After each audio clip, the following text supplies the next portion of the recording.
This is our brand new sour apple candy. We launched our candy paints a couple months ago, and I could not believe how many people were offended that we didn't bring a green candy into the mix. But we have one now, we're putting it through the paces today, and we're gonna have a bunch of fun. So, of course, the most traditional way to use a candy paint is to put it over a metallic base. And we could keep it very simple with something like a carbon silver metallic, but obviously we want to push the envelope a little bit. So Gabe and I came together, we picked 6 different metallic bases to try the new sour apple over. So again, we've got carbon silver for the most classic traditional. Then we've got carbon gold. We're going to lean on the carbon series a lot here because it's our most metallic pearl. Carbon gold, a lot of people like the green candy over gold. I want to see what that looks like. And then carbon green, because how is the green candy going to enhance the carbon green pearl, which isn't really a true green? So Gabe and I were really excited to see what happens here. Now then we got to go a little bit wild. We've got a ZGL hypershift, large particle, high sparkle, interference hypershift that goes from like almost like a bluish on a really extreme angle, and then greens and golds on top. So this should pop really well.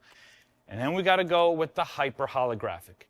Candy paint over hyper holographic always looks incredible. And then I picked this one off the shelf and I literally said, Gabe, what do you think about the ZRG? And he said, no, his actual quote was, that's going to look horrible. And I said, you don't like it? And he goes, no, that's the worst one out of all of them. And I was like, perfect. Now we're definitely going to do it. Does this one still scare you? It's the worst color.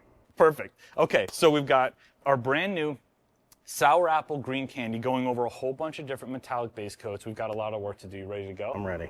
Let's go.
All right, guys, we're all done with the experiment, and I love playing with candy paints because when you put them over different effects, you never know what you're gonna get. So take a good look at each one and leave a comment below and let me know which one's your favorite. Let me know if any of them surprised you. And if you wanna play with any of our paints, we've got tons of different colors, different kits. It's all DIY friendly, and we've got both peelable and permanent options for everything. Head straight to DipYourCar.com. Gabe and I had a lot of fun in the video. I hope you enjoyed watching it. I'll see you on the next one.